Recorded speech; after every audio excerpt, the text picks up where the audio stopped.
And we are live. Good day, good day, good day, good day, good day. Yeah, I'm so excited to be here. I have such an exciting conversation. My assistant, the glorious Miss Greer, is Hi, here to everyone. help manage the questions.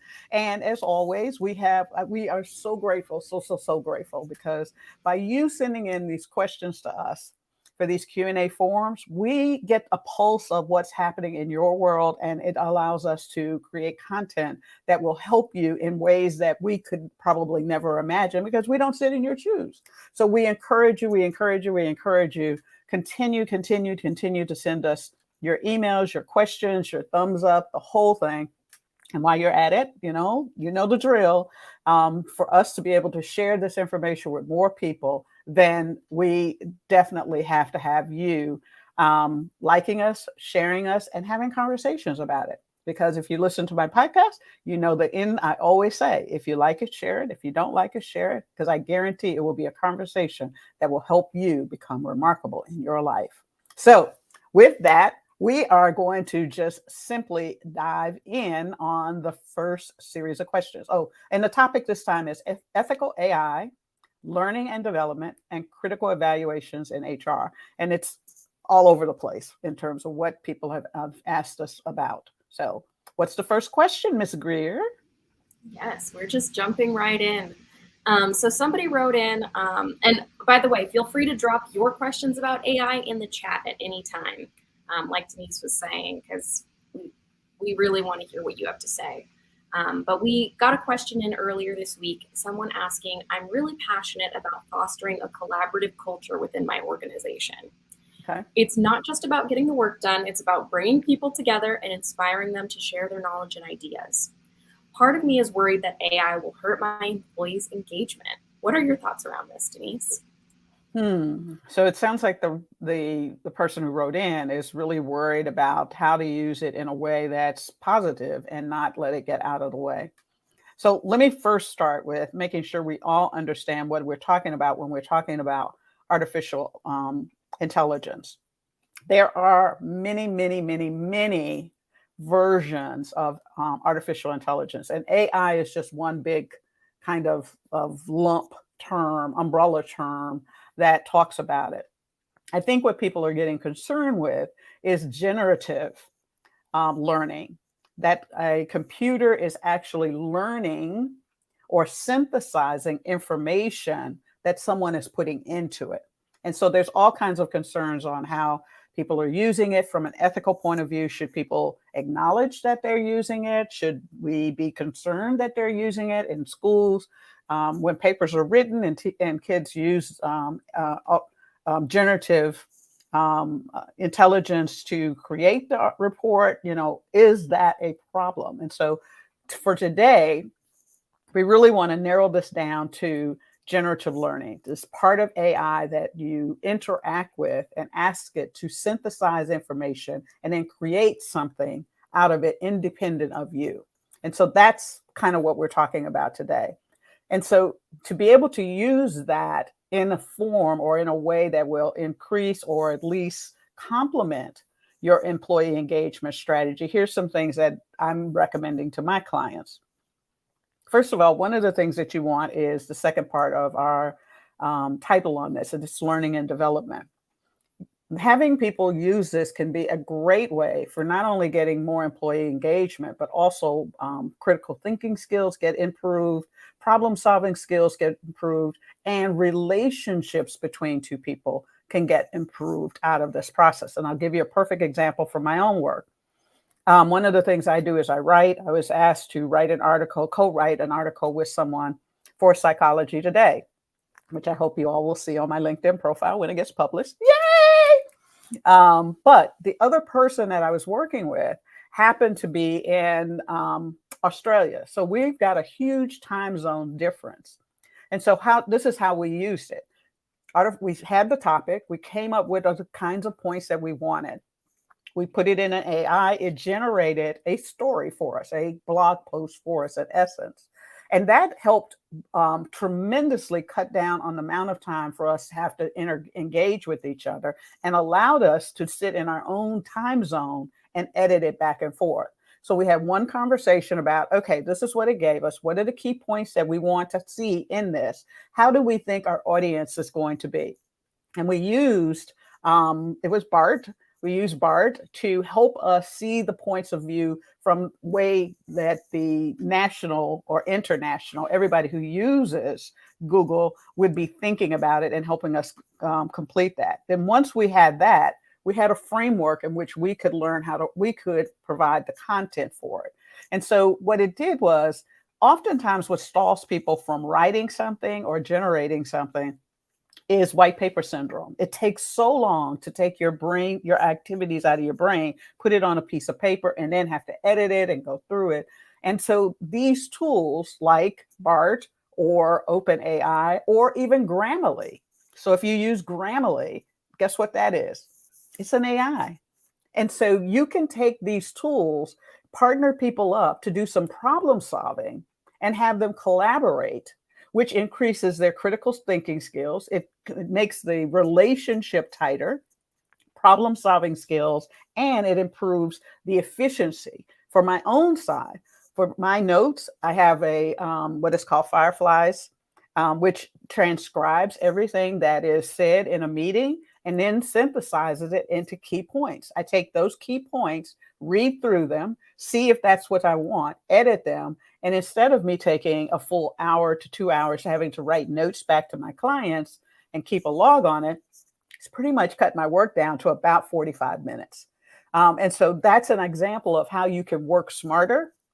So if you're the meeting host, you could have AI listening, synthesize it, and then you can send back meeting notes, even if you lightly edited it, because you do have to do something with it. You can't just pop it out. It isn't that smart yet. It may get there, ain't there today. But now it improves. Everybody knows what was said. Everybody knows what the to-dos, because it tells you what actions, what follow-ups, the whole thing. And so now, instead of you having to sit and write all the minutes, now what you're doing is taking something that's written all the minutes, compile them into an organization, and then you're editing it and sending it out. Those are the kinds of things that you can use any form or some forms of this generative learning style to help foster learning in your environment, to help you improve your work. So that whole adage of work smarter, not harder, bing, bing, bing, bing, now becomes something that's real in your organization. Absolutely, Denise. And something that I heard you talk about in the beginning there was the idea that it can strengthen relationships as well. Mm-hmm. And it's bringing to light an anecdote that I have around this, where I was co-working with a friend, and they were getting ready to send kind of a pretty heated email to their boss, because one of their direct the direct people that they supervise didn't get a raise that they had kind of gone out for. And so rather than hitting send on that email, they instead opened up ChatGPT and started having a conversation with this AI, asking, how can I get my point across diplomatically? How can I get my point across in a way that invites conversation? What feedback do you have for me, ChatGPT, on this email that I'm about to send? And the way that I watched it evolve, right, because as I'm just kind of here at my laptop next to them doing my own work, at the end of the session, they come back and they're like, yeah, I think I'm going to have this person in conversation.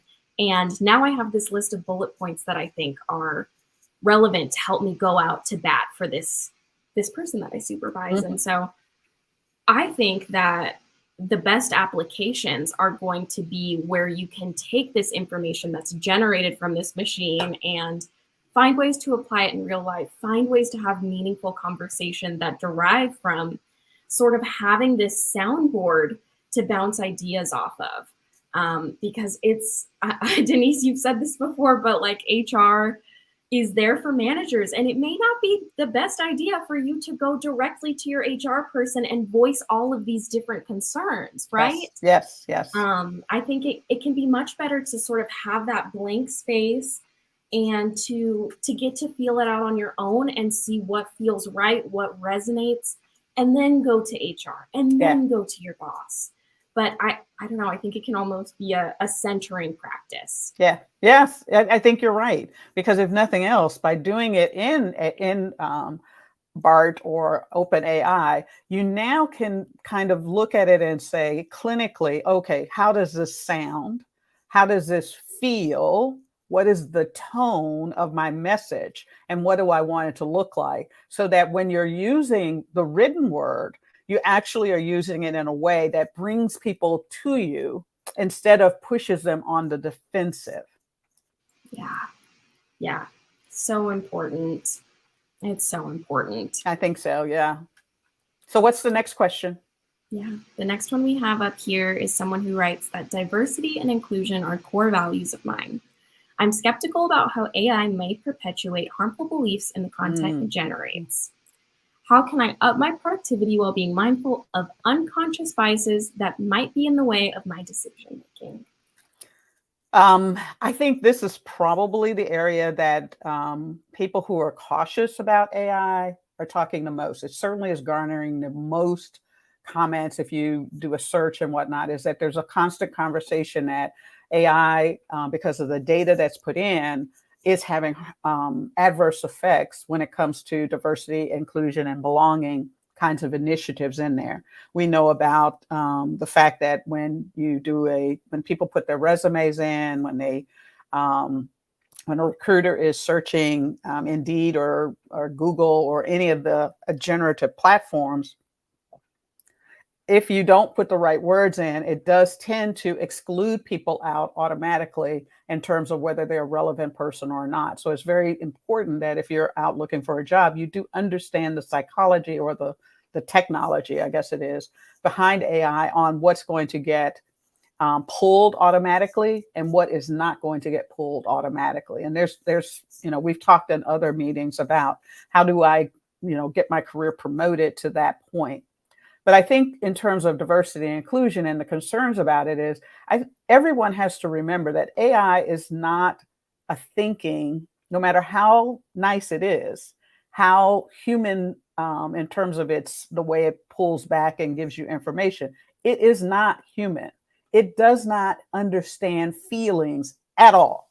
It does not understand tone at all. It isn't there. This is not, what you see in the movies. What the purpose of it is to streamline. Right now, it is about streamlining your work. So again, back to diversity and inclusion. If you're looking to make sure that people understand each other, that people can communicate to each other, that their communication style is inviting, inspiring, and engaging to other individuals, then the question becomes, what are the things that we can promote in it so that we are getting those kinds of outcomes? And so one example that I use myself is this. So if I'm thinking about inclusion and making sure that I want a positive outcome with someone that I don't necessarily know, I will go into Grammarly, which is one of these technologies, and put in the tone of inviting and the tone of, I want this to be something that is clear and concise, and then start from there. And then I can sit back and read the email and ask myself, well, how does it make me feel? What does it have me? If I read this, what would I do with it, if anything? And what should I know? What is the one or two things after I've read this I should know after this message? And oftentimes it is very easy for me to read that really quick because it takes all the writing stuff out and be able to simply go and say, oh, let me just look at this. This is great. I think the harder part is this: not using AI and not encouraging your employees to at least use something like a Grammarly or something like, I think, Office now. When you're writing an email in Office, they have settings for AI or for at least corrections and tones and grammar errors and things like that. The same as if you're using Google. I think the mistake is not having them write that in there first and then learn what sounds harsh. And I'll give you a perfect example. I was coaching an HR person today, and we had a meeting. I was sitting there. I watched her tone. I watched the way she held her body, the way the audience was, it was two people and it was about a problem. This vendor had not done something they said they were going to do. And so it was going to be a attention oriented meeting, and conflict could have come up. And of course, the vendor wants to please us. And so how do we figure that piece out? How do we do that? And so she didn't have AI or anything like that, but the end of the meeting notes was this: if you can ensure proper communication when it comes to blah, blah, blah, blah concerns and provide a follow-up regarding the client, it would be greatly appreciated. Now, I don't care who you are. When you read that, think about how you felt. If you could ensure proper communication when it comes to these concerns, you're immediately on the defensive. That is not bringing you closer. That at all. It is not bringing you closer. It is not bringing in a partnership. And so that tone was not an AI generated tone. That was a human generated tone that will set the person who's the recipient of that email on the defensive. And that's what we should be doing. We got a message from someone that said, should HR be creating policies on AI use in the workplace? Who should be included in that policy design? I don't know that it's a policy design. I do think that what you have to do is if I were in the HR shoes, the first thing I would do is gather a group of people and start having an education on AI and looking for scenarios in which it's appropriate to use AI and do it that way. Because in the workplace, what we do want to do is encourage people to use technology to help them work smarter, not harder. That's what this meeting should be about, really working smarter, not harder. And so encouraging them to do problem solving with an AI, which can give them all the data that they need, all the numbers and all of those things, with an eye to knowing that the data is stilted in a certain way. So make sure that they ask good questions. And as a group, they can learn how to ask better questions of the generative learning tool that they're using. If you see that there are some legal ramifications around using AI, then obviously you have to bring those in. But I think the first step is, how do you engage your employees in a way that is in concert with the ethics of your corporation and the ethics that you expect your employees to say? So you should have a vision statement. It should have information about being ethical. Well, what does that mean?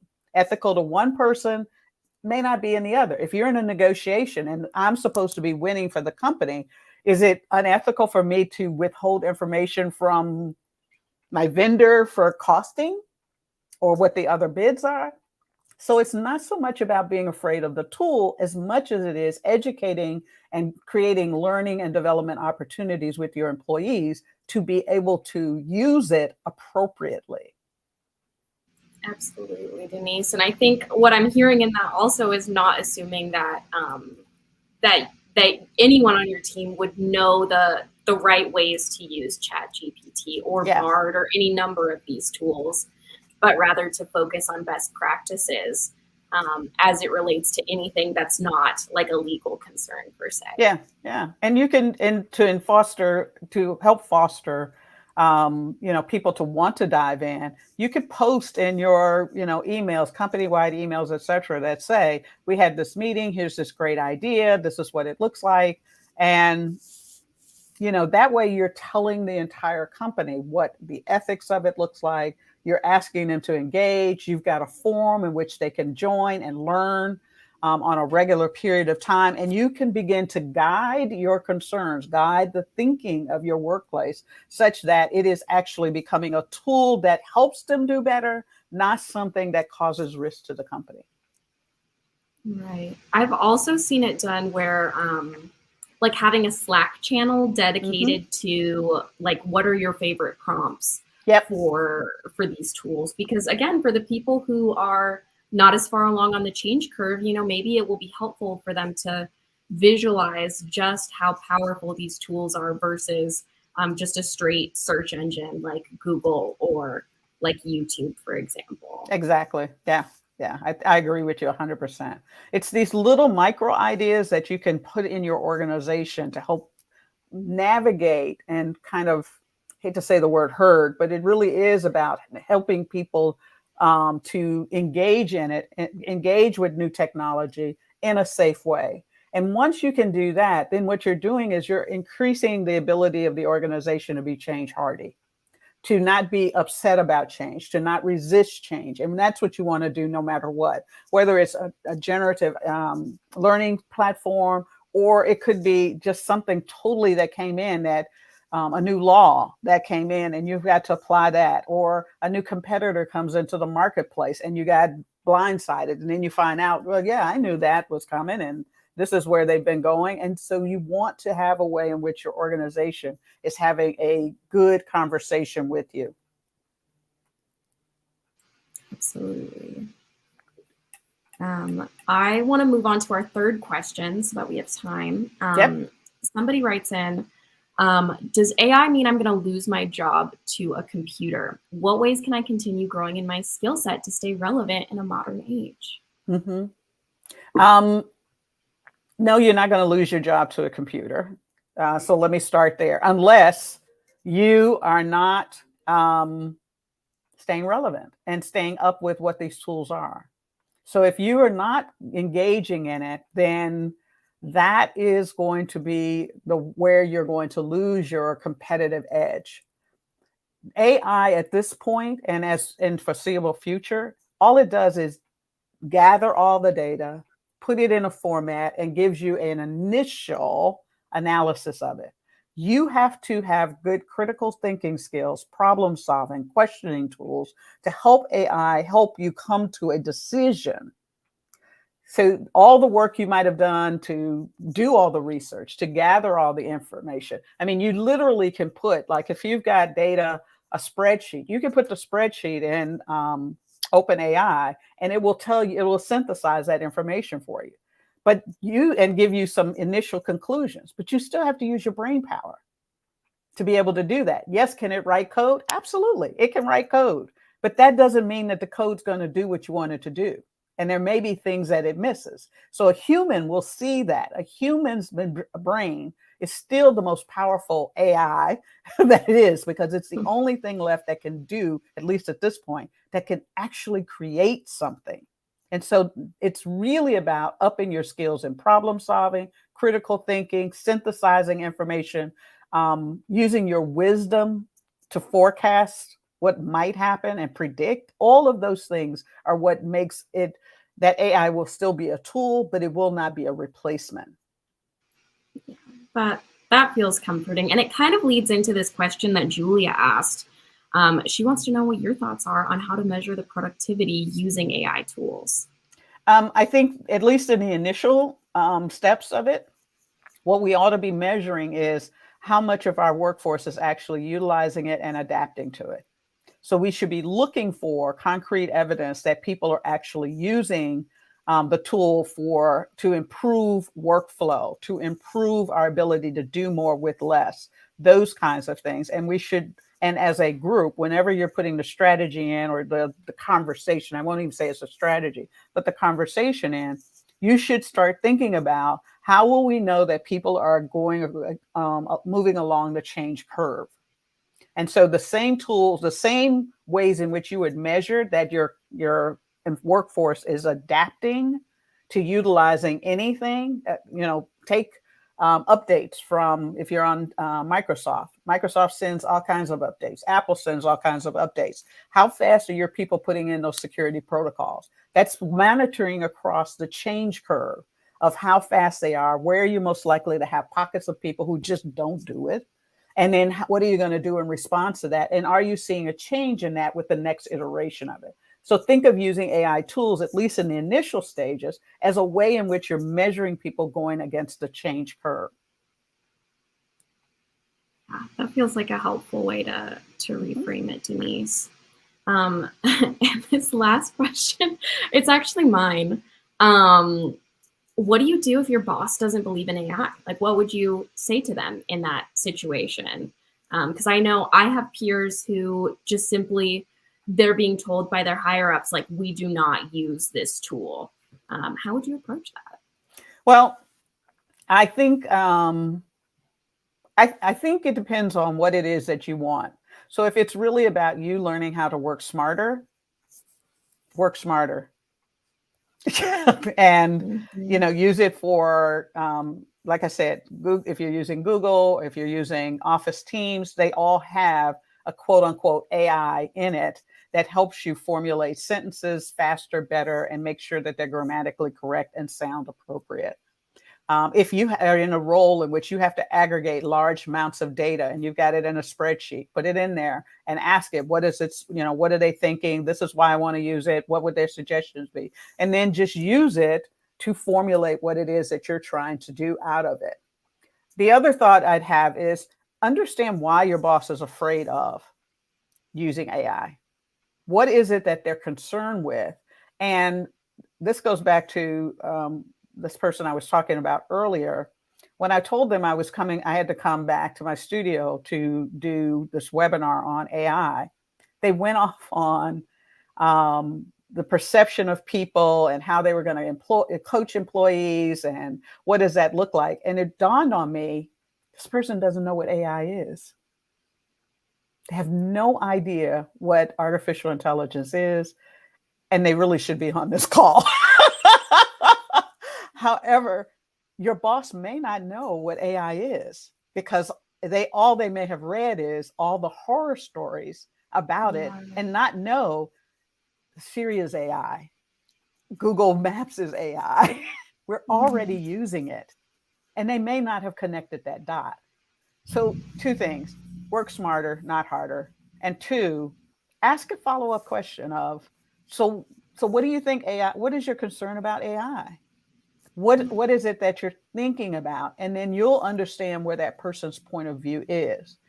I want everybody to, if you don't take anything else from this, is AI is about communication. It's about synthesizing and doing more in a world that is data rich. Up to you as a human being, one who thinks and understands and feels and is spiritually connected to each other and to a higher source, that it is through that guidance that AI can either be the ultimate thing of AI, can either be the use of the atomic bomb or not. We are the masters over it. We have to take accountability for choosing how it is used. So if AI goes awry, so AI discriminates in your hiring, it's not AI's fault, that's your fault. When you do your salary information, salary comparison, and you're using something like salary.com, and it tells you that this is the salary range for, a particular job, you still have to go in and say, locally, does that make sense? Is that what we want? How far are we from the center of what they say is the benchmark? And is it rising temporarily, or is this going to be something that is rising permanently? All of those thoughts have to be coming from you. AI is not going to tell you that.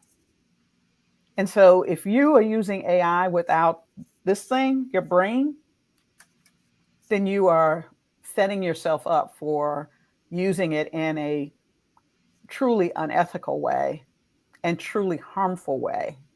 And you're also setting yourself up for failure and to not be relevant in the future. Thank you, Denise.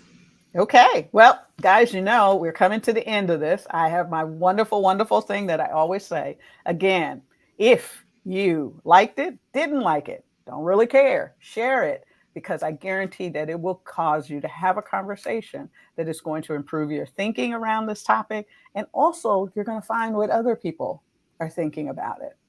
And together, we will be able to move forward in a way that honors humanity, that honors the gifts and the unique gifts that we each have. Send your questions to us. In the chat, you'll see our email, but just in short, it's always info1@rllessons.com.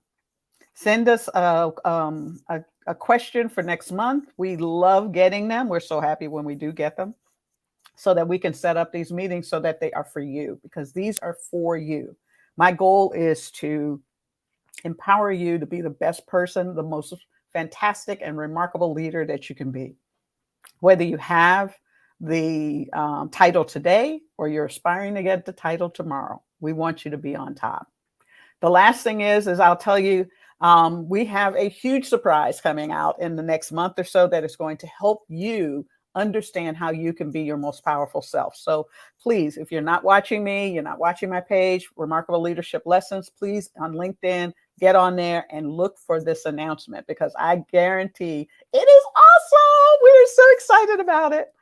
And with that, my partner in crime, Ms. Greer. I'm stuck on mute. Hello. All right. Yes. Thanks, everybody. It's been great. Thank you for your questions. And Denise, thank you for your energy. You got it. You got it. And we'll see you in another month. We do this every fourth Thursday of the month, same time, same bat channel. Bye-bye.